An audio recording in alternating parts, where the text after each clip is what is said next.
حضرت امام حسین رضی اللہ تعالیٰ عنہ آج نواسہ رسول صلی اللہ علیہ وآلہ وسلم آپ کی سخاوت کے بارے میں چند گزارشات آپ کی زیر گوش کروں گا۔ حضرت امام حسین رضی اللہ تعالیٰ عنہ آپ کی نگری سجی ہوئی تھی۔ ایک بندہ آیا، اسے کچھ ضرورت تھی چند دیناروں کی۔ اب وہ بندہ امام حسین رضی اللہ تعالیٰ عنہ کی بارگاہ میں آ کر عرض کرتا ہے کہ حضور مجھ پر تھوڑی مصیبت آ گئی ہے، تو اگر آپ تھوڑی مدد کر دیں تو کیا بات ہے۔ تو گھرانہ بھی پھر وہ رسول اللہ کا تھا۔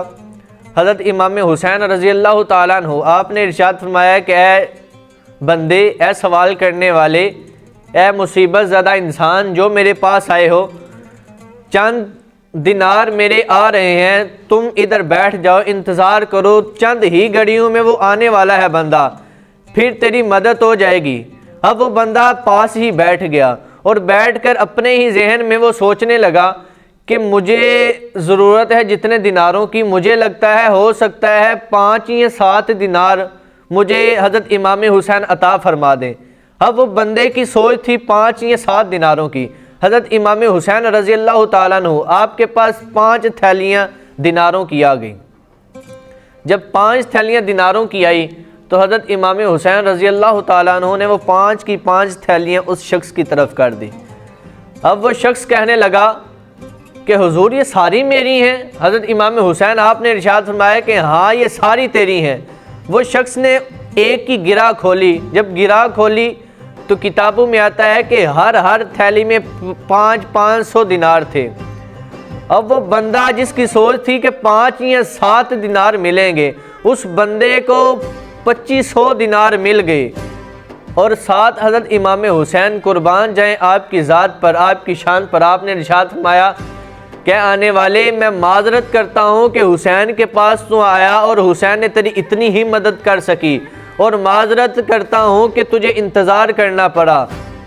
تو وہ بندہ قدموں میں گر کر کہنے لگا حضور میری تو اتنی اوقات تھی ہی نہیں جتنا آپ نے ہمیں نواز دیا ہے۔ حضور میری تو اتنی اوقات تھی کہ میں 5 یا 7 دینار لینے آیا تھا، لیکن آپ کی شفقت پر قربان جاؤں آپ نے 2500 دینار دے دیے۔ حضور پھر بھی آپ معذرت کر رہے ہیں۔ قربان جائیں رسول اللہ کی تعلیمات پر کہ جنہوں نے حضرت امام حسین کو اس طرح کی تعلیمات دی کہ بھئی اپنا کام ہوتا ہے تو ہو جائے، رہتا ہے تو رہ جائے، لیکن کسی کا کام نہیں رہنا چاہیے۔ ہم بھی تو ان ہی کے امتی ہیں، حضرت امام حسین کے نعرے لگاتے ہیں، لیکن صرف نعروں سے کام نہیں چلے گا، ان کی سیرت کو بھی اپنانا پڑے گا۔ ایک اور روایت سنیں حضرت امام حسین رضی اللہ تعالیٰ عنہ کی شان میں۔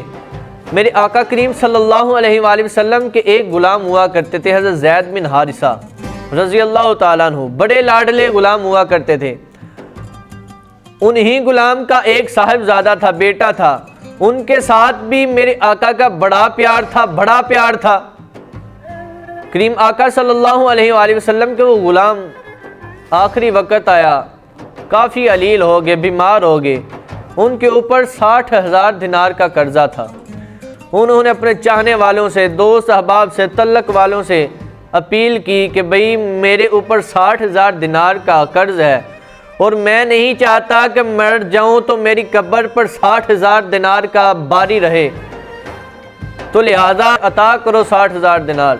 ہر کسی نے نا کا جواب دیا۔ آخر میں اس کے ذہن میں آیا کہ حضرت امام حسین کی بارگاہ میں کیوں نہ عرض کی جائے۔ انہوں نے کسی قاصد کو بھیجا کہ جاؤ نا حضرت امام حسین کو بلا کر لاؤ۔ حضرت امام حسین رضی اللہ تعالیٰ عنہ جب پیغام پہنچا تو جلدی آئے، آ کر ارشاد فرمایا ہاں بتاؤ تم نے پیغام بھیجا تھا۔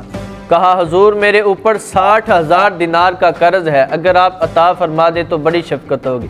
حضور آپ کے نانا جان کا میں غلام تھا، تو انہی کے صدقے میں مجھے 60,000 دینار عطا کر دیجئے تاکہ میری قبر سے یہ بار اتر جا سکے۔ حضرت امام حسین چاہتے تو کسی غلام کو بھیج سکتے تھے، ساتھ آئے کسی بندے کو بھیج سکتے تھے، لیکن آپ کی تعلیمات ایسی نہیں تھی جو رسول اللہ نے آپ کو ارشاد فرمائی تھی۔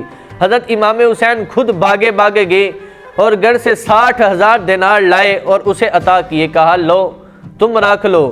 میں بھی سوچ رہا تھا کہ مجھے تو 60,000 دینار کی کوئی ضرورت نہیں، یہ 60,000 دینار رات کو ہی میرے گھر آئے تھے، میں سوچ رہا تھا کہ مجھے تو ضرورت نہیں، پھر کس کا نصیب چل کر میرے پاس آ گیا ہے، تو مجھے نہیں پتا تھا کہ یہ تیرا نصیب تھا۔ قربان جائیں، ساتھ عطا بھی کی، ساتھ احسان بھی نہیں۔ لیکن اسی طرح جو کتابوں میں ہم نے پڑھا ہے کہ بھئی اللہ سے مانگا کرو، اللہ عطا کر دے تو اللہ کا شکر ہے، اللہ نہ عطا کرے تو صبر ہے۔ انسانوں سے اگر ہم مانگنا شروع کریں تو اگر دے دے تو احسان ہے، نہ دے تو ذلت ہے۔ اس لیے کبھی بھی اپنے دامن کو یہ 2 ٹکے کے لوگوں کے آگے نہیں پھیلانا چاہیے۔ اللہ کے ہاں دعا ہے کہ اللہ تبارک و تعالی ہمیں اپنے گھر کا محتاج کرے، کسی کے دروازے سے بچائے۔